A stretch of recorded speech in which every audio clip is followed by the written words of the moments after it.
En las próximas semanas, nuestra casa de noticias vivirá una de las transformaciones más importantes de su historia reciente. Estamos modernizando por completo nuestros estudios de televisión, un diseño pensado para contarte mejor lo que ocurre en Honduras y en el mundo. Es un paso que damos con mucha ilusión y que sobre todo lo hacemos pensando en ustedes, nuestra audiencia.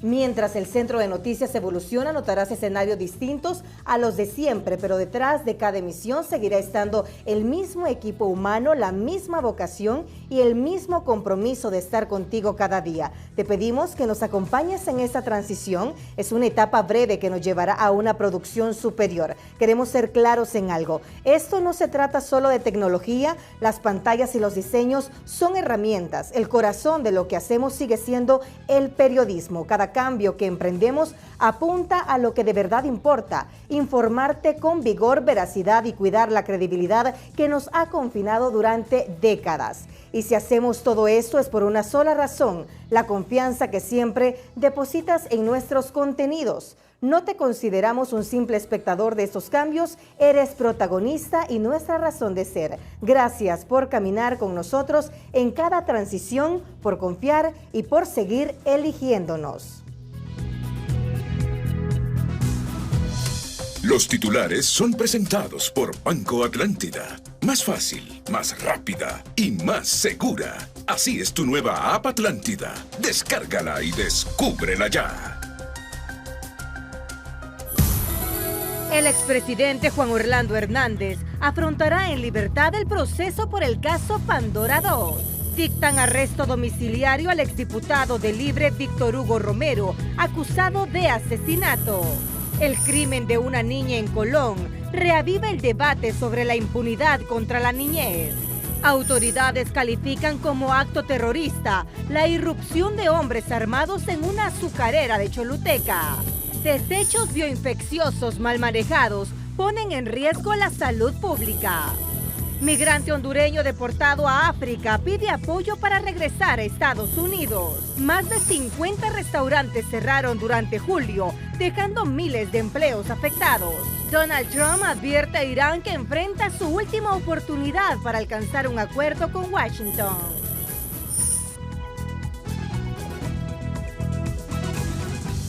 Desde Honduras para el mundo, este es su noticiero TN5 Estelar con Renato Álvarez y Luz Madrid. Buenas noches, Honduras. Bienvenidos a la emisión de este lunes 3 de agosto. La noticia del día es presentada por Claro. Si ves punto rojo, ves descuento en smartphones al contratar tu plan postpago.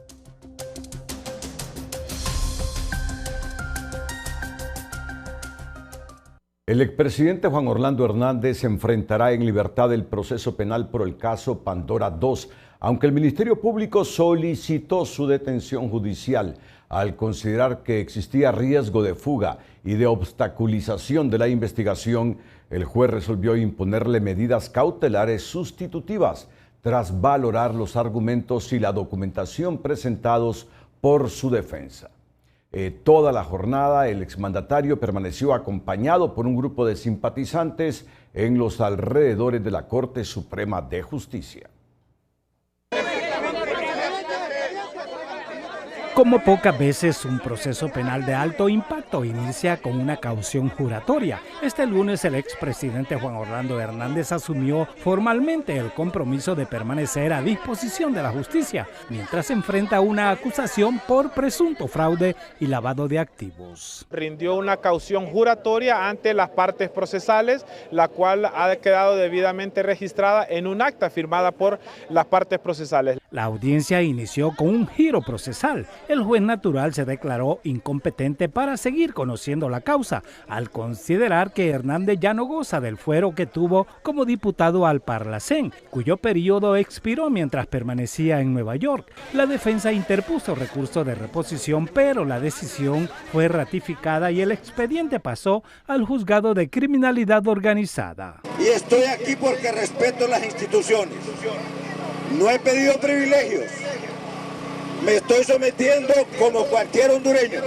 Superado ese primer incidente, inició la declaración de imputado. Ante el juez, el exmandatario rindió caución juratoria, comprometiéndose a atender todos los llamados judiciales. Durante la diligencia se mostró sereno e incluso saludó con la cordialidad que le caracteriza. El día 9 de diciembre, yo pedí a mi abogado que le pidiera al juez suspendiera la orden de captura.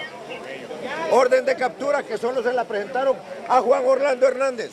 Al resolver, el juez valoró el arraigo presentado por la defensa y le concedió medidas distintas a la prisión, entre ellas la prohibición de salir del país, quedar bajo el cuidado y vigilancia de sus abogados, quienes informarán semanalmente sobre su condición, además de mantener vigente la caución juratoria. Lo que queremos es que los resultados que se han dado en otros imputados pues sea lo mismo. ¿De acuerdo? Hernández seguirá el proceso en libertad mientras llega la audiencia inicial, programada para el 12 de agosto, fecha en la que el Ministerio Público, la Procuraduría General de la República y la Defensa debatirán los elementos que fundamentan la acusación. Se le dan medidas, obviamente por un peligro que existe en los centros penitenciarios. Así, el proceso contra el expresidente Hernández entra en una nueva etapa, ahora bajo jurisdicción especializada.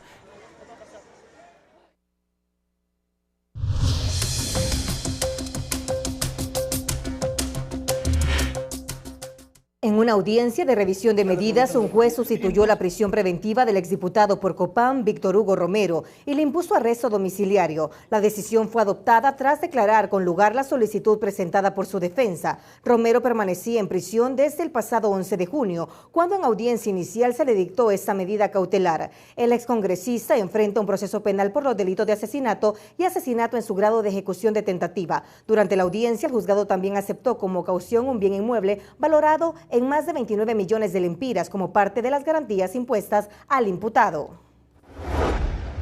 La Sala Segunda del Tribunal de Sentencia en materia de criminalidad organizada, medio ambiente y corrupción programó para el próximo miércoles 5 de agosto el inicio del juicio oral y público contra Amílcar Alexander Ardón Soriano, conocido como Chan de Ardón, acusado por el delito de lavado de activos en perjuicio del orden socioeconómico del Estado de Honduras. El Ministerio Público sostiene que Ardón y su hermano Hugo Alfredo Ardón no lograron justificar un patrimonio superior a los 50 millones de lempiras, recursos que según la acusación habrían sido utilizados para adquirir residencia, vehículos de alta gama y fincas con dinero provenientes de actividades ilícitas. Ardón, exalcalde del Paraíso Copán y confeso narcotraficante, se entregó a las autoridades de Estados Unidos, donde se convirtió en testigo colaborador de la Fiscalía del Distrito Sur de Nueva York en el juicio contra el expresidente Juan Orlando Hernández. Un juez de privación de dominio celebró este lunes la audiencia de información sobre bienes vinculados a la exfiscal Francia Sofía Medina, conocida mediáticamente como la Barbie Fiscal, así como a Germán Silva, Rafael Medina y otros titulares de derecho. El proceso incluye vehículos, cuentas bancarias, 7 bienes inmuebles y la Fundación Educativa Alfa y Omega. Medina fue condenada el pasado 27 de mayo de 2026 por el delito de lavado de activos, en un caso relacionado con la sustracción de más de 88.8 millones de lempiras del Banco Central de Honduras, hechos que, según la acusación, ocurrieron mientras estaba asignada la Fiscalía Especial contra el Crimen Organizado en San Pedro Sula. El juzgado programó la audiencia de proposición de medios de prueba para el próximo 2 de septiembre a las 9 de la mañana de forma presencial. Un jurado federal de Estados Unidos declaró culpable al hondureño Luis Matute Figueroa, de 33 años, por integrar una red dedicada al tráfico ilegal de armas desde Florida hacia Honduras. Según el Departamento de Justicia, el acusado utilizaba prestanombres para adquirir las armas y luego enviarlas de contrabando al país. Durante la investigación, las autoridades recuperaron mensajes de WhatsApp con inventarios, precios e instrucciones de envío del armamento. Matute Figueroa también fue hallado culpable de poseer ilegalmente armas de fuego por permanecer de forma irregular en Estados Unidos y ahora enfrenta una condena de hasta 20 años de prisión. Honduras enfrenta desde hoy una evaluación internacional que pondrá a prueba la eficacia de sus leyes e instituciones para combatir el lavado de activos y el financiamiento del terrorismo. El resultado será determinante para la confianza de los inversionistas el acceso al sistema financiero internacional y la imagen del país ante la comunidad internacional. 10 años después de su última evaluación, Honduras vuelve a someterse a un examen internacional que pondrá a prueba si el país realmente cuenta con las leyes e instituciones capaces de prevenir, detectar y castigar el lavado de activos y el financiamiento del terrorismo. Este lunes comenzó la visita de la misión técnica del Grupo de Acción Financiera de Latinoamérica, conocido como GAFILAT. ¿Qué significa esto y qué vienen a evaluar? Pues vienen a evaluar las 40 recomendaciones del Grupo de Acción Financiera, los 11 resultados inmediatos que se espera que todo Estado pueda cumplir en materia de prevención del lavado de activos, financiamiento al terrorismo. Durante esta primera etapa, los evaluadores revisarán si Honduras cumple con los estándares internacionales y si las autoridades están aplicando de forma efectiva las leyes para combatir el dinero proveniente del narcotráfico, la corrupción, el crimen organizado y otros delitos. Para este analista, el país llega con avances importantes en materia de regulación y supervisión del sistema financiero. Sin embargo, advierte que demostrar resultados concretos en la lucha contra el lavado de activos seguirá siendo uno de los mayores desafíos. Uno esperaría que con el primer diagnóstico o la evaluación de esta década, que va a ser el GAFILAT, pues no tengamos de una u otra forma mayores sobresaltos. Pero también el diagnóstico va a lanzar sus propias situaciones que posiblemente también nos podamos llevar una sorpresa, sobre todo por el tema del narcotráfico en nuestro país. Aprobar esta evaluación es clave para fortalecer la confianza internacional en Honduras. Un buen resultado facilitaría la llegada de inversiones, el acceso al sistema financiero internacional y las relaciones comerciales con otros países. Un resultado positivo va a contribuir a mejorar la imagen como país ante la comunidad financiera internacional, no caer en esa lista gris que tendría repercusiones. Como parte de los compromisos asumidos, el Congreso Nacional ya aprobó la ley del beneficiario final. Sin embargo, aún están pendientes reformas a la ley de prevención del lavado de activos, la ley contra el financiamiento del terrorismo y la normativa que regula las actividades y profesiones no financieras, cambios que también serán observados durante este proceso. Más allá del cumplimiento normativo, Honduras deberá demostrar resultados efectivos en la lucha contra delitos financieros. Danilo Hernández, Telenoticias. El talento también puede convertirse en un negocio exitoso. Esta noche le presentamos la historia de un artista hondureño que transformó su pasión en un emprendimiento y que pronto representará a Honduras en Alemania. El emprendedor de hoy es presentado por Ficosa. Paga mejor es acumular más beneficios con tus tarjetas de crédito Ficosa. Recibe descuentos, acumula cashback puntos, disfruta más y millas para disfrutar de nuevas experiencias. Lo que comenzó como una pasión por el dibujo terminó convirtiéndose en su propio emprendimiento. Ricardo Guifarro se graduó de la Escuela Nacional de Bellas Artes en 2009 y desde entonces vive de su arte, elaborando cuadros, murales, caricaturas y obras personalizadas. El deseo de crecer, ¿verdad? Porque usted sabe que vivir del arte en este país no es fácil, pero aún así es un reto que me he propuesto y he confiado y dependido de Dios, ¿verdad? Y sujeto de Él, creo que, y la disciplina, acompañado de la mano del trabajo constante, eso me ha ido abriendo las puertas en diferentes campos. Hoy sus pinceles no solo dan vida a cada obra, también impulsan su negocio. Además de pintar lienzos, ha llevado su talento a bolsos, sombreros y piezas de cuero, demostrando que el arte también puede convertirse en una oportunidad para emprender. Bueno, ahí me pueden contactar a 9653-5514. Me dedico a elaboración de murales, trabajo publicitario y trabajar en diferentes proyectos como ser decoración de carrozas, decoración de escenografías. Me han contratado en diferentes lugares como para dibujar caricaturas, ¿verdad? También hago caricaturas. Su constancia ya comienza a rendir frutos. En los próximos meses viajará a Alemania para representar el talento hondureño en una actividad organizada por el Centro de Negocios Honduras-Alemania, un reconocimiento que refleja el crecimiento de su emprendimiento. Y decía que la inspiración te encuentre trabajando y no trabajes por lo que quieres, lucha pues por lo que te mereces. Entonces el consejo que le puedo dar a todos los artistas es que nunca duden de sus capacidades y siempre perseveren hasta el final, ¿verdad? Una vez que uno se disciplina, llega al éxito. Su historia demuestra que del arte también se puede emprender. Si desea conocer su trabajo o contratar sus servicios, puede contactarlo al 9653-5514. La difusión de un video en el que aparecen hombres armados amenazando a trabajadores de una empresa azucarera en Choluteca ha elevado la tensión en torno a los conflictos agrarios del país. Mientras las autoridades califican los hechos como un acto terrorista y aseguran que no cederán ante la violencia, otros sectores advierten que la crisis también obliga a revisar el impacto de la Ley de Protección a la Agroindustria y el avance del crimen organizado en estas zonas. Tras la difusión de un video en el que aparecen hombres armados amenazando a trabajadores de una empresa azucarera en Choluteca, las autoridades calificaron los hechos como un acto terrorista y advierten que se trata de un desafío directo al Estado y al principio de autoridad. El Estado de Honduras tiene el deber y la obligación de proceder inmediatamente de oficio a investigar estos hechos y a darle captura a cualquier persona que esté intimidando o que esté desafiando a la autoridad. Por su parte, el Instituto Nacional Agrario aseguró que los responsables no representan al movimiento campesino, sino a estructuras criminales que buscan generar violencia. Su director afirmó que el Estado no cederá ante este tipo de acciones y que cuenta con los mecanismos necesarios para hacer cumplir la ley. De rodillas, nunca lo van a poner. El Estado tiene sus instituciones, tiene para defenderse. Tenemos el Poder Judicial, tenemos el Ejército, está la policía y tenemos todo. El Estado está bien protegido en ese sentido. En contraste, el Centro de Estudio para la Democracia sostiene que la Ley de Protección a la Agroindustria ha incrementado la tensión en zonas de conflicto agrario.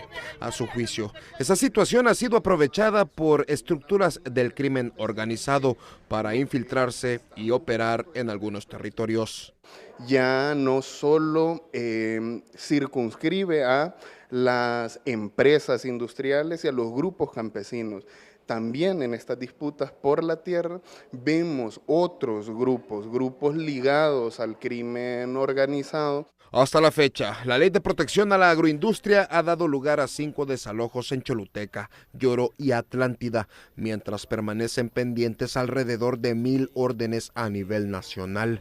Organizaciones campesinas continúan cuestionando la normativa por considerar que criminaliza sus reclamos y han presentado recursos de inconstitucionalidad ante la Corte Suprema de Justicia. Elías Acosta, Telenoticias.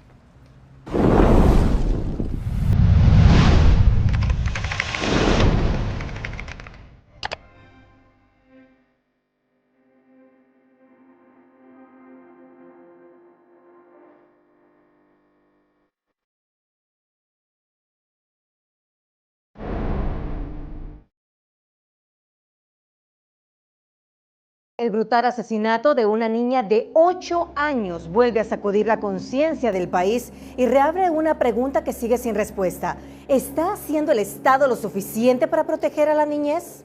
Especialistas advierten que la violencia, la impunidad y las fallas en la prevención están dejando a miles de niñas y niños en una situación de creciente vulnerabilidad. El crimen de la pequeña Evelyn Muñoz, de tan solo 9 años, vuelve a exponer las fallas del Estado en la protección de la niñez.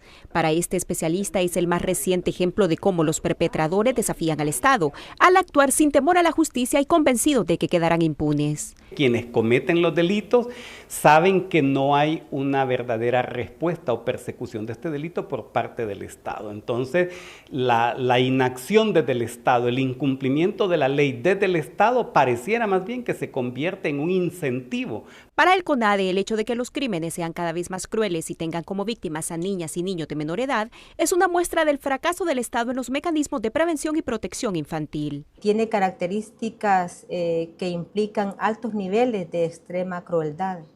Esta realidad refleja un alto deterioro y un grave deterioro al tejido social de nuestro país y un fracaso de los mecanismos de prevención y protección. Más allá de la hazaña, el problema es la normalización de los crímenes. De acuerdo con este sociólogo, el deterioro del tejido social ha llevado a que la violencia contra la niñez deje de sorprender y termine insensibilizando a la ciudadanía. Perder la capacidad de asombro, hemos dicho en otros momentos, la capacidad de indignarse, mejor dicho también, porque eso debe generar mucha indignación social, entonces se deja de pedir justicia, se deja de pedir rendición de cuentas y se deja de pedir que el Estado actúe. En lo que va de 2026 se registran 320 muertes violentas de niños y jóvenes. 64 de las víctimas tenían entre 0 a 17 años. Francisco Morazán, Cortés y Lloro reúnen la mayoría de los casos.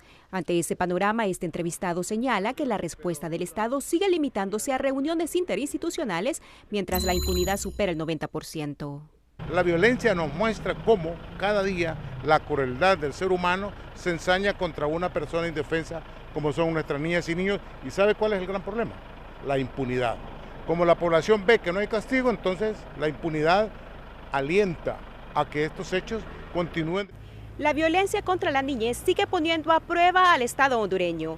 Para los entendidos, el verdadero reto es romper el ciclo de impunidad y demostrar con investigaciones efectivas y condenas oportunas que quien atente contra la vida de un niño o una niña enfrentará todo el peso de la ley. Gabriela Lobo, Telenoticias. El brutal asesinato de esta niña en el departamento de Colón vuelve a sacudir al país y reabre el debate sobre la capacidad del Estado para proteger a la niñez.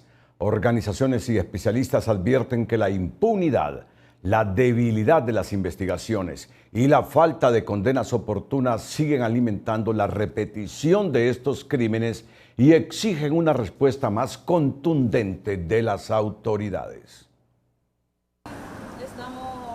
En San Pedro Sula, distintos sectores han condenado el brutal asesinato de una menor de edad, cuyo cuerpo fue hallado dentro de bolsas plásticas entre las palmeras cerca de la comunidad de Jaguillo en Sabá, Colón. Las voces en defensa de mujeres y niños le reclaman al Estado no guardar silencio. Entonces nosotras nos preguntamos cuántas niñas tienen que desaparecer, cuántas niñas tienen que ser asesinadas, cuántas mujeres tienen que ser asesinadas de forma violenta para que las instituciones nos den respuesta. La pequeña Dayana Muñoz, de 9 años, fue encontrada sin vida entre los matorrales de una zona solitaria, donde, según lamentó la exdirectora de la Universidad Nacional Autónoma de Honduras en Cortés, solo una mente perversa pudo cometer un crimen de esta naturaleza, amparado en la impunidad que protege a los peores delincuentes. Si no resolvemos los conflictos del país, si seguimos con tanta intolerancia, vamos a seguir teniendo mayores casos y más repugnantes casos de violencia. Casos como los de la pequeña Dayana es el reflejo de una sociedad que cada día va en declive. Por falta de atención en el hogar, lamenta este líder religioso. El que no corrige a su hijo con vara, dice la Biblia, que le tendrá en público en vergüenza, y es lo que estamos viendo. Se espera que el cuerpo de la niña sea sometida a examen médico forense para determinar la causa y manera de muerte. Por ahora, la muerte de esta menor está en manos de medicina forense, quien determinará si la menor fue abusada sexualmente previo a su muerte. Orly Martínez, Telenoticias.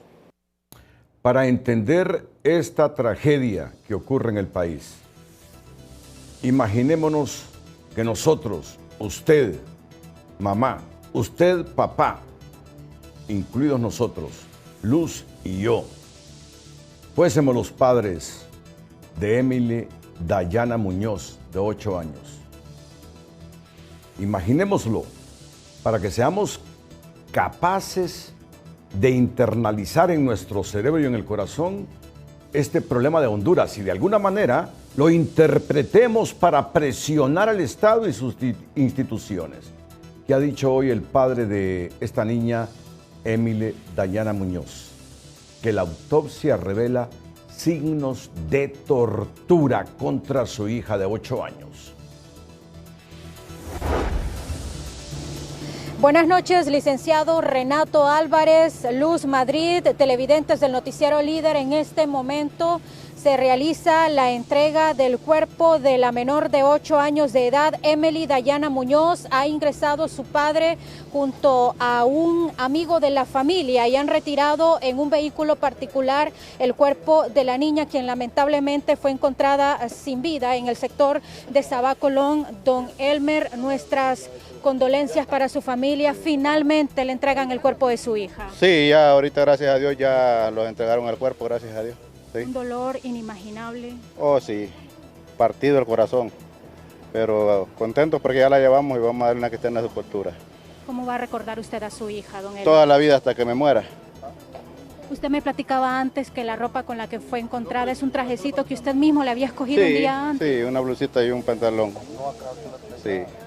¿No la van a velar directamente a sepultar? Es posible que sí, un rato, es posible. ¿Han conocido ustedes los resultados de la autopsia? Sí, sí, todo ¿Qué ya. dice la autopsia?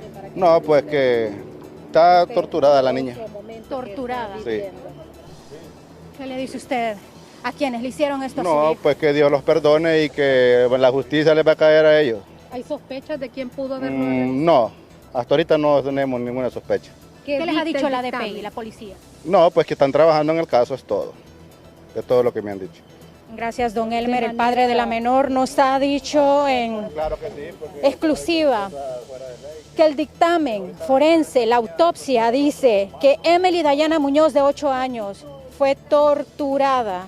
Hasta ahora, según la familia, no hay indicios de quienes pudieron haber cometido esta atrocidad en contra de una inocente, una menor de 8 años. Ella va a ser trasladada directamente al cementerio. Aproximadamente a las 5 de la mañana van a llegar a Sabá y 2 horas después, a las 7 de la mañana, le estarían dando cristiana sepultura en el cementerio público ubicado en el centro de Sabacolón. Con este informe, licenciado Renato Álvarez, desde la zona norte del país, retorno a los estudios de TN5. Muchas gracias, Cristina Cantillano, nuestra periodista de Televicentro en San Pedro Sula. Voy a emitir una expresión en este momento que a algunos los puede perjudicar o no lo entenderán, pero ser niño en Honduras es un riesgo. Y lo hago solo para concienciar de que debemos primar las políticas a través de las instituciones que velan por la protección de los niños. Ser niños en Honduras es un riesgo. Con este y otros casos que ya hemos relatado durante los meses anteriores y años pasados aquí en el Noticiero Luz. Hay un deterioro del tejido social, hay una percepción alta de impunidad, aumenta, según los informes que vemos, la hazaña con la que están asesinando a los niños. Da escalofríos escuchar al padre decir, según el informe que le dio Medicina Forense, que presenta torturas. El cuerpo de una niña de tan solo 8 años de edad. Y ya a los padres de familia no nos queda otra expresión más que Dios haga justicia. Si no hay justicia, en una pronta investigación y en una sanción para quienes no tienen temor de Dios, mucho menos a la justicia, con asesinar con torturas a una niña. Continuamos con el Noticiero Estelar de Honduras. La Dirección Policial de Investigaciones informó que entre enero y julio de este año, más de 300 menores de edad fueron aprehendidos por su presunta participación en distintos delitos, una cifra que representa un aumento significativo en comparación con los casos registrados en el mismo periodo de 2025. Lamentablemente hay un incremento dentro de esta situación en la cual pues más de 300 menores han sido aprehendidos por las diferentes infracciones penales. Estamos hablando de un incremento comparativo en el mismo periodo del tiempo, estamos hablando en el año 2025, donde en ese momento se registraban 174 menores aprehendidos. Estamos hablando que ahorita, ya en el 2026, son 300 menores aprehendidos. Según la DPI, los delitos más frecuentes son el tráfico de drogas, robo, portación ilegal de armas, delitos contra la vida y delitos sexuales. La institución advierte que muchos de estos menores están siendo reclutados por estructuras criminales, por lo que aseguran que mantienen programas de prevención y operativos para combatir este fenómeno. El hondureño Brian Omar Sánchez, quien contaba con asilo en Estados Unidos desde 2014, tras el asesinato de su familia en Olancho, denunció haber sido deportado de manera irregular por agentes del ICE hacia Senegal, África. El compatriota relató las condiciones de miseria que enfrenta en ese país y clamó a la Cancillería hondureña a intervenir urgentemente para facilitar su retorno. El 13 de mayo, estando en ICE, metí una aplicación Habeas Corpus que ayuda a los emigrantes para no ser deportados y pelear el caso, para ganar una fianza y salir con una fianza. Nunca imaginé que esta gente tenía preparado esto para mí, de mandarme hacia África y a otros emigrantes cubanos de Ecuador, diferente nacionalidad. Entonces, estamos aquí, como le digo, traumados, donde llegaron 200 policías de ICE a agarrarlos a la fuerza y a subirlos a la fuerza al avión, esposados de los pies, de las manos y de la cintura.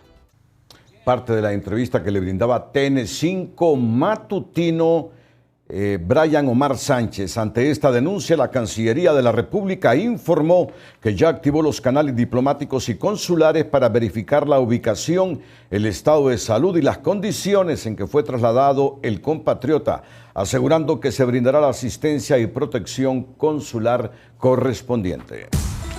El sector gastronómico hondureño enfrenta una creciente crisis económica. Según la Asociación Gastronómica de Honduras, alrededor de 50 restaurantes cerraron sus operaciones durante julio debido al incremento de los costos de funcionamiento, la disminución de clientes y las cargas administrativas. Los empresarios señalan que el aumento en los precios de los insumos, la energía eléctrica, los combustibles, las tasas de interés y los trámites municipales han reducido la rentabilidad de los negocios, mientras la caída en el consumo continúa afectando las ventas. La organización estima que esos cierres podrían representar la pérdida de unos 2.000 empleos directos, además de afectar a proveedores, pequeños productores y la recaudación de impuestos. Ante este panorama, el sector solicita a las autoridades revisar las cargas que enfrentan los empresarios para evitar el cierre de más establecimientos. Ante las proyecciones de una insuficiente producción nacional y las pérdidas provocadas por la sequía, la Secretaría de Agricultura y Ganadería autorizó la importación de arroz, maíz y frijol para garantizar el abastecimiento de estos productos en el país. El titular de la institución, Moisés Colina, explicó que las condiciones climáticas han afectado de manera considerable los cultivos, por lo que fue necesario recurrir a las importaciones. 5,5 millones de quintales más o menos. Ya se autorizó 1.300.000 quintales, hay que importar el resto. En maíz no sabemos cuánto va a ser la cosecha nacional, se va a importar todo el maíz amarillo que se necesita en el país, porque el Tratado de Libre Comercio así lo establece. Los precios que se ofrecen no son atractivos para el productor nacional, viene maíz subsidiado y ese es el que se compra. El funcionario detalló que de mantenerse el panorama actual, la cosecha de maíz alcanzaría entre 800.000 y 1 millón de quintales, mientras que la producción de frijol superaría ligeramente los 500.000 quintales, cifras que reflejan el impacto que la sequía ha tenido sobre el sector agrícola. El Salvador recurrió a la importación de frijol rojo desde Etiopía y Argentina para estabilizar los precios y garantizar el abastecimiento luego de que la producción local se viera afectada por factores climáticos y el alto costo de los insumos agrícolas. Sin embargo, el maíz blanco continúa registrando precios elevados entre un 12% y un 35%, encima del promedio de los últimos 5 años debido al retraso en las siembras, la menor disponibilidad interna, el encarecimiento de los fertilizantes y los mayores costos del transporte. El informe también señala que a diferencia de El Salvador, Honduras mantiene altos los precios tanto del maíz como del frijol debido a una oferta nacional limitada y a un menor volumen de importaciones extraordinarias, lo que sigue presionando el costo de la canasta básica y la seguridad alimentaria de miles de familias. En un contexto marcado por el cambio climático, las sequías y la creciente presión sobre la producción de alimentos, El Salvador plantea una pregunta que también interpela a toda la región. ¿Cómo garantizar la seguridad alimentaria en los próximos años? La respuesta apunta a más tecnología, más riego y una agricultura más moderna. Andrea Hernández, en Tu Nota Explica, nos presenta los detalles y los desafíos que esta estrategia plantea para Centroamérica. Tu Nota Explica es presentado por Hospital Clínica y Óptica Santa Lucía. El regreso a clases se ve mucho mejor con Óptica Santa Lucía. Prepara a los más pequeños de la casa y aprovecha la promoción especial Back to School con tus tarjetas Back. Frente a las constantes amenazas climáticas, el sector agrícola de El Salvador levanta la voz para proponer una verdadera revolución productiva. La iniciativa busca no depender del invierno para la producción de alimentos. Veamos. El ingeniero Mateo Rendón, coordinador de la Mesa Agropecuaria, explica que la prioridad debe ser romper la histórica dependencia de las lluvias para la producción de granos básicos y hortalizas. El acercamiento ya se ha dado con el equipo del Ministerio de Agricultura, basado en proyectos piloto, y tomará fuerza el próximo año. Porque no podemos, El Salvador, estar dependiendo de Nicaragua con los frijoles, de Guatemala con las hortalizas, de Honduras con los camarones. Es decir, nuestro país tiene que, lo que siempre hemos dicho, es decir, cómo al país le damos la seguridad y la soberanía alimentaria. La propuesta clave del sector es directa. Comienza con modernizar el campo mediante el aprovechamiento de tierras mecanizables con infraestructura de riego tecnificado. Creo que el presidente de la República ya está en eso. Ha dado el visto bueno para que nos olvidemos del invierno y busquemos las tierras con riego, con capacidad de riego, tierras mecanizables, tierras que se puedan regar con agua de ríos, de lagos, de lagunas. Esa es la estrategia que nos queda para el futuro. De esta manera, nuestro país vecino no solo mantendrá la producción de alimentos durante todo el año, sino que blindará su soberanía alimentaria frente a cualquier inclemencia del tiempo. Visite youtube.tunota.com y súmese a la conversación sobre el futuro agrícola. Leemos sus comentarios. La Asociación Nacional de Periodistas Hispanos de Estados Unidos otorgó el prestigioso President's Award 2026 a la licenciada Pia Ferrari Pastor, vicepresidenta de Desarrollo de Nuevos Contenidos de Corporación Televicentro. La distinción entregada en Nueva Orleans por la presidenta de la asociación, Duniel Bir, reconoce sus más de 3 décadas de trayectoria en los medios de comunicación, su liderazgo en la prensa libre, el apoyo a periodistas internacionales y su permanente vocación de servicio con la niñez hondureña. Continuando con el legado de su padre, don José Rafael Ferrari. ¿Qué pasa cuando los desechos más peligrosos de hospitales y laboratorios terminan donde nunca debieron estar? Telenoticia documentó bolsas con material bioinfeccioso en el vertedero del Distrito Central, exponiendo a pepenadores, niños y a todo el entorno a un riesgo sanitario. ¿Quién está incumpliendo los protocolos? ¿Y quién debe responder? En profundidad se lo decimos. Muy buenas noches. Lo que para un hospital es un desecho, para un recolector de basura puede convertirse en un riesgo de vida.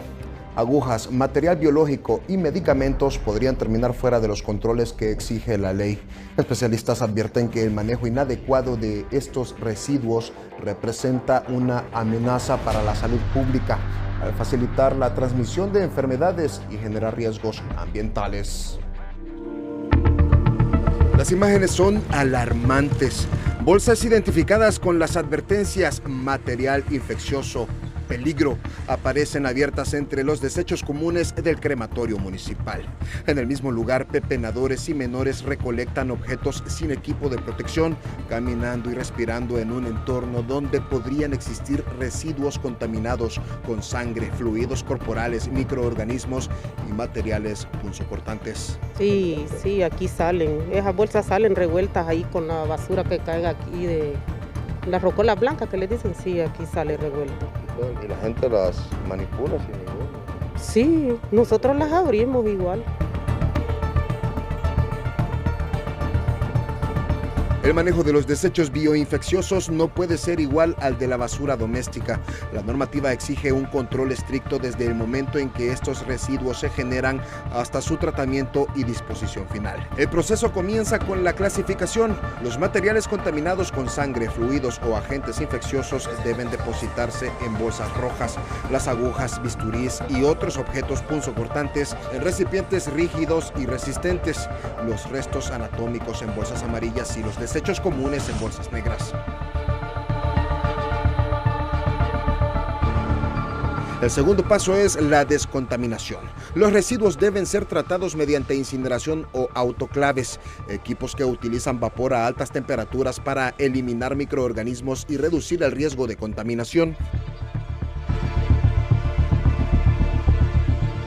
Solo después de ese tratamiento pueden pasar a la disposición final, bajo condiciones controladas y en áreas especialmente preparadas. Traemos una bolsa, que es la especial, la que necesitan de más tratamiento, nosotros la procesamos, luego sale común y la llevamos la volvemos pues en bolsas negras. No todos los hospitales, clínicas y laboratorios cuentan con hornos o autoclaves. Sin embargo, eso no les exime de su responsabilidad. La normativa exige separar, rotular, almacenar y transportar estos desechos en vehículos exclusivos hasta un área autorizada para su tratamiento. Por eso la presencia de bolsas rojas en medio de la basura común evidencia un grave incumplimiento de los protocolos y obliga a identificar qué establecimientos generaron los residuos, quiénes los transportaron y en qué punto de la cadena se perdió el control. Que no haya contaminación cruzada, que no vaya a haber exposición, ¿verdad?, a otros, a superficies o a otras personas, y garantizar, ¿verdad?, que lleguen, ¿verdad?, de la forma adecuada a hacerse el tratamiento final. El peligro no se limita a quienes ingresan al vertedero. Los residuos expuestos pueden ser manipulados por personas sin protección, mientras perros, aves carroñeras, roedores e insectos pueden transportar material contaminado hacia otros sectores. También existe el riesgo de que líquidos provenientes de estos desechos entren en contacto con el suelo. Y si no existen sistemas adecuados de contención y drenaje, contaminan el entorno. Alrededor de estos botaderos hay pues roedores, otros animales que al final del día pueden propagar este tipo de enfermedades. La alcaldía del Distrito Central asegura que el crematorio municipal cuenta con una celda de seguridad de acceso restringido, donde son sepultados diariamente cerca de 17 toneladas de desechos bioinfecciosos. Sin embargo, la municipalidad atribuye los hallazgos en el área común a hospitales, clínicas y laboratorios, incluidos algunos que podrían operar de manera irregular, que estarían mezclando desechos peligrosos con la basura ordinaria. Problemas son que las clínicas clandestinas, ¿verdad?, que no, tal vez no hacen conciencia de eso, y lo que hacen es que ellos compran la bolsa porque es una bolsa especial, ¿verdad?, y dentro echan sus desechos y lo ponen en una bolsa negra. El día que pasa la frecuencia de las empresas recogiendo los desechos, y van ahí, nos damos cuenta cuando ya llega a la celda mayor. Las imágenes obtenidas por Telenoticias contradicen el principio básico de aislamiento que debe regir el manejo de estos materiales. Las bolsas aparecen en contacto directo con la basura, el suelo y personas que circulan sin protección. El reglamento prohíbe depositar, abandonar o mezclar desechos bioinfecciosos con residuos comunes. Por ello, el hallazgo amerita una investigación que determine el origen del material, establezca responsabilidades y obligue a corregir las fallas. El discurso oficial atribuye la presencia de desechos biológicos en el botadero municipal a clínicas y hospitales clandestinos, pero esa explicación plantea una pregunta inevitable. Si las autoridades aseguran conocer el origen del problema, ¿por qué los responsables continúan operando? Para especialistas, esta situación refleja serias fallas en la vigilancia, el control y el cumplimiento de las normas de bioseguridad. Buenas noches. Nuestro compañero y periodista de noticieros hoy mismo, Adalid Hernández, quien a diario abraza las causas más difíciles de los hondureños, hoy enfrenta una prueba personal junto a su familia. Su madre lucha contra el cáncer y requiere de asistencia económica urgente para cubrir sus costosos tratamientos médicos, insumos y medicamentos. Hoy nos toca mostrarle esa misma solidaridad que él siempre transmite en pantalla. Si usted desea sumarse a esta causa, puede realizar su aportación a la cuenta de Ficosa que aparece en pantalla o comunicarse directamente al teléfono 3390 7353. Mientras la reforma al sector eléctrico continúa estancada en el Congreso Nacional, representantes de los generadores de energía renovable reconocen que han planteado su incorporación a los beneficios contemplados en la nueva ley. Entre sus principales peticiones figura participar con voz y voto en los procesos de licitación de energía que se desarrollen una vez entre en vigencia el nuevo marco jurídico. Estos puntos que nosotros planteamos precisamente es para asegurar que haya en la licitación que viene participación renovable y que eso le deje al consumidor final, residencial, comercial e industrial, la mejor energía al precio más competitivo posible. En los últimos días, los representantes del sector se han reunido con diputados de las distintas bancadas del Congreso Nacional, incluida la oficialista. Aseguran que han expresado su preocupación porque a su juicio son el único sector directamente vinculado a la industria eléctrica que no está incluido en los beneficios previstos en la reforma que se discute en el legislativo. La reforma energética sigue sin avanzar en el Congreso Nacional, mientras el Partido Nacional atribuye el retraso a supuestas presiones de empresas generadoras de energía. La bancada liberal niega cualquier interés particular y asegura que su contrapropuesta responde únicamente al interés del país. Yo tengo que ser sincero en el sentido de que no tenemos los votos al día de hoy. Votos que están en la bancada del Partido Liberal que no termina de redactar la contrapropuesta a la gran reforma energética del país. Yo calculo que 4 grupos por lo menos dentro del Partido Liberal, unos que tienen una idea que sí quieren apoyar, otros que por política no quieren, dicen que es en contra de los intereses del pueblo y no es cierto, y otros que realmente no sé por qué. Corre por los pasillos del mismo Congreso Nacional que uno o más de esos 4 grupos de diputados liberales siguen el guión de poderosos empresarios de energía renovable que bloquean la reforma por no calzar con sus particulares intereses. Ellos quieren que se les abra el mercado, que la ENE se quede con los conflictos, con los problemas, con el hurto y con el robo de energía, y ellos entrar al mercado a vender a los clientes de la ENE mejores en forma directa. En la bancada liberal salen a aclarar que en efecto en los últimos días se reunieron en privado con los generadores renovables y que allí insisten, nadie habló de beneficios personales. Porque los generadores renovables no están contemplados. Queremos desmentir que tenemos línea de ellos o que nos están ofreciendo dinero. Eso no es así. Simplemente se acercaron porque están preocupados porque no están contemplados en este decreto de ley. El Partido Liberal en ningún momento está parcializado con ningún sector. El único compromiso que tenemos es con el pueblo hondureño. Pero son muchos los que cuestionan la postura liberal que tuvo un mes de vacaciones para elaborar y pulir la contrapropuesta de reforma, sin contar que ante la comisión de dictamen de 10 peticiones las aceptó 7, donde queda claramente definido que ningún bien de la ENE puede terminar en manos de un privado. El temor es que esta reforma se estacione y patine aquí en el Congreso Nacional y que al final se impongan los intereses ajenos al bien común. Ulises Aguirre, Telenoticias. Hoy se han reunido las máximas autoridades del Partido Liberal y es posible que entre miércoles y jueves se logren consensos con las otras bancadas del Congreso Nacional de la República. Anticipo, es muy probable que entre el miércoles y jueves las bancadas consensúen este asunto de las reformas eléctricas, basados en una premisa: no se debe privatizar la empresa nacional de energía eléctrica. Tenemos tiempo para informarles en las próximas horas sobre esto que se está ya arraigando dentro de las autoridades del Partido Liberal. Primero, primar que todos los bienes eléctricos del país los siga conservando el Estado hondureño.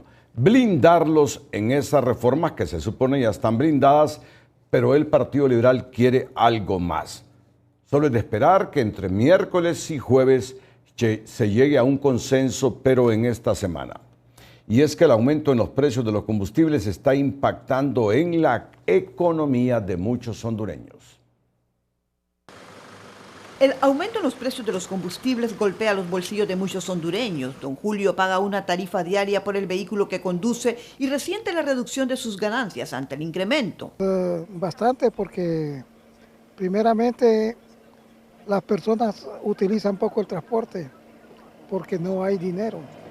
Y entonces eso influye en nosotros en no tener las entradas para poder comprar. Y cuando compramos, hoy yo pensé que iba a haber una disminución y resulta de que más bien se fue para arriba.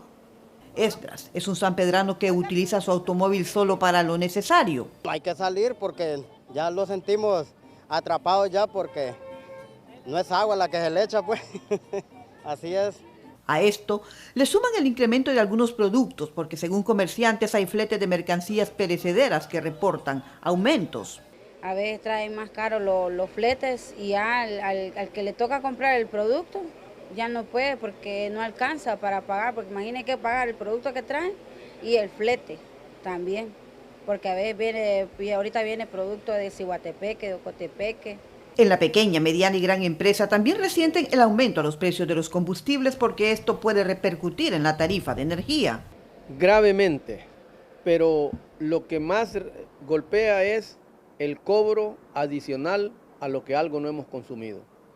Mire, mal servicio, energía cara y escasa. Esto afecta a la inflación y pone una presión y se terminan trasladando estos precios al consumidor final y es algo no favorable para la economía, pero es una realidad, ¿verdad? Estamos sujetos a la importación, todavía no tenemos una fortaleza con posibilidades de usar más energía renovable, así que hay que afrontar esta situación y tratar de ser conservadores en el tema de el uso racional de todo lo que tenga que ver con los derivados del petróleo. Ante todo esto, algunos expertos también recomiendan a la población ser más eficientes en el consumo de energía. Tras recuperar el poder en las últimas elecciones, el Partido Nacional ya proyecta una nueva etapa de consolidación política con el objetivo de superar los 12 años que permaneció en el gobierno entre 2010 y 2022. Sin embargo, analistas y representantes de la sociedad civil advierten que la posibilidad de mantenerse en el poder no dependerá de las aspiraciones partidarias, sino de la capacidad que tenga el gobierno de Nasri Asfura para responder a las demandas ciudadanas y ofrecer resultados concretos. Un conjunto.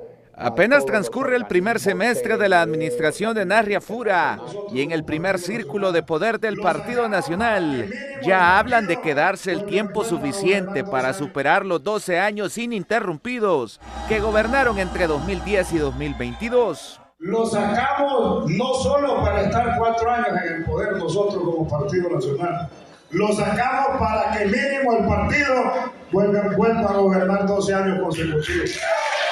En medio de la algarabía de la base nacionalista, el presidente del Congreso Nacional señaló que el resurgimiento de la estrella solitaria, tras la escandalosa derrota sufrida ante Libertad y Refundación en 2021, no busca limitarse a un solo periodo de gobierno. Queda claro que todo partido aspira a consolidar un proyecto político de largo plazo, señala la directora del FOPRIDE. Sin embargo, la prioridad no debe centrarse únicamente en la permanencia en el poder, sino en responder a las expectativas generadas durante la última campaña electoral. Y no solamente con discurso, ¿verdad?, sino que realmente con acciones que vayan mejorando no solamente el bolsillo de la ciudadanía hondureña, sino que también con las oportunidades que se puedan generar para el tema de empleo, mejorar el tema de educación, mejorar el tema de salud. Hasta ahora los primeros 6 meses del gobierno no reflejan una ruta clara, pero todavía queda camino por recorrer, asegura el BIR, quien llama a sentar cabeza. Y es que Asfura ni siquiera contemplaba realizar una evaluación de su primer semestre, consciente de que su gestión hasta ahora no ha ido orientada a favorecer a las mayorías, cuestiona el director del CIPRODE, para quien existe la percepción de un desgaste prematuro que puede ser peligroso. Hay un desgaste, pero es un desgaste que no les preocupa en tanto tengan el control de la institucionalidad que les permitirá reelegirse. Mientras el oficialismo apuesta por extender su proyecto político en el tiempo, sectores de la sociedad civil advierten que la continuidad dependerá de los resultados y de la capacidad del gobierno para responder a las demandas ciudadanas. En este momento se nos informa de un triple asesinato en el departamento de Atlántida. El director nacional de la policía, el general Rigoberto Ceguera Mas, ¿a qué hora ocurrió esto? Y si tiene algunos detalles adicionales, por favor, nos lo proporciona para el público que ve Telenoticias Estelar. General, buenas noches. Sí, muy buenas noches, licenciado Renato Álvarez. Efectivamente, hace aproximadamente una hora, unos jóvenes se encontraban departiendo en un Airbnb que habían rentado para permanecer ahí en el sector, por eso que la data es de que son personas que no son del lugar, de la aldea Roma, y fueron atacados por desconocidos. En este momento ya tenemos una gran presencia policial, incluso con investigadores que estaban trabajando en otros casos de la zona, y tenemos ya incluso algunas personas requeridas en el sector, y se está trabajando conforme a la ocurrencia de este ilícito en este sector, licenciado Renato. ¿Jóvenes? ¿Son jóvenes? Sí, son muchachos jóvenes, dos suponemos de Islas de la Bahía y un tercero que puede ser de la comunidad, y hay ya un trabajo bastante adelantado por versiones de personas de la comunidad, y es así que la policía ya tiene todo un despliegue en el sector. Andamos buscando otra persona que puede haber salido afectada, herida en el sector, y estamos tratando de ubicarlo para obtener mayor información que nos permita actuar con mayor celeridad y con mayor certeza. ¿Hay líneas de investigación ya, presumiblemente, sí. de lo que ha pasado? Sí, tenemos algunas líneas de investigación un poco derivado del sector donde ocurrió este homicidio, y también relacionado con algún contexto del lugar. Así es que ya tenemos algunas líneas de investigación y estamos trabajando y esperamos pronto tener resultados. Por lo pronto también tenemos un equipo de especialistas que se encontraban en la zona, que es un equipo especializado en muertes violentas de acá de la ciudad capital, que estaban en la zona por otro caso y que están en este momento colaborando con el proceso de la escena, que nos va a permitir también recoger elementos e indicios para la toma de decisiones en la acción inmediata de este momento. ¿Tiene nombre, general? ¿Tiene nombres de los fallecidos? Aún no, porque todavía falta el proceso de levantamiento y hay datos muy vagos, muy generales, y por los momentos no hay una identificación plena de las víctimas. Me dicen que también hubo un enfrentamiento en la colonia Cerrito Lindo, sector Rivera Hernández, en San Pedro Sula, que dejó como resultado una persona muerta, 2 policías heridos y 5 detenidos. ¿Me lo puede confirmar? Sí, así es. Hoy por la tarde un equipo policial que se encontraba realizando patrullaje en el sector de Cerrito Lindo fueron atacados por un grupo de jóvenes,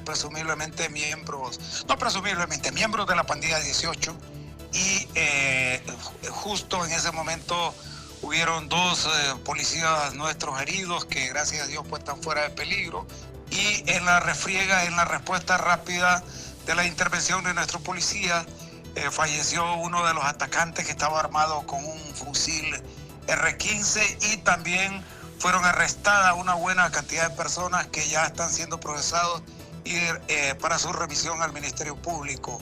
Seguimos con los procesos en la zona también.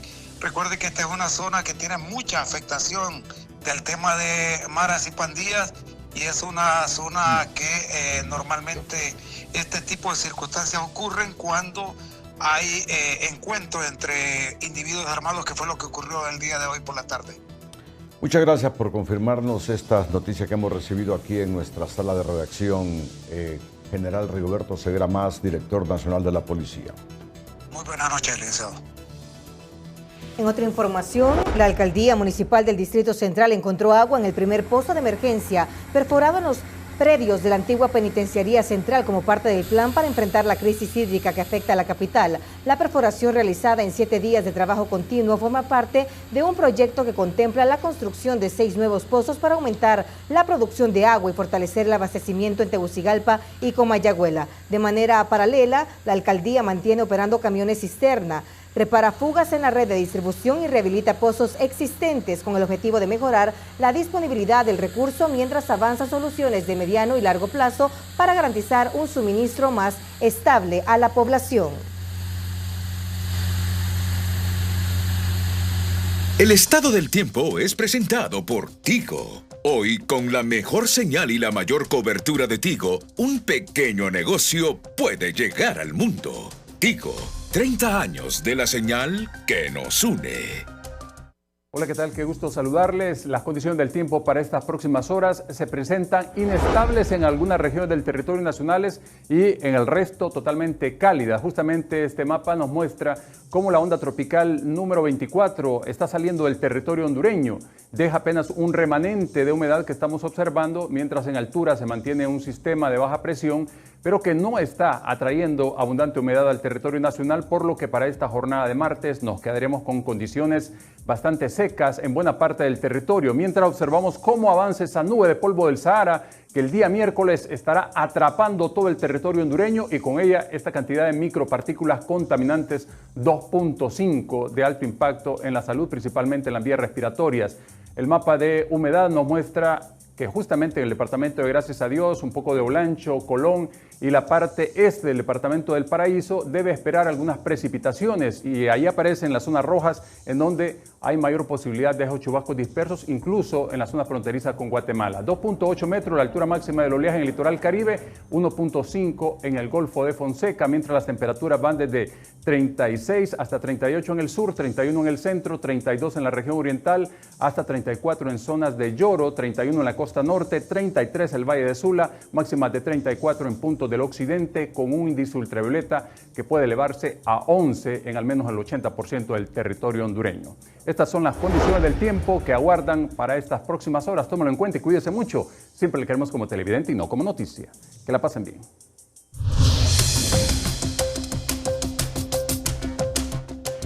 Llegamos al final del noticiero. Gracias por su sintonía. Feliz noche.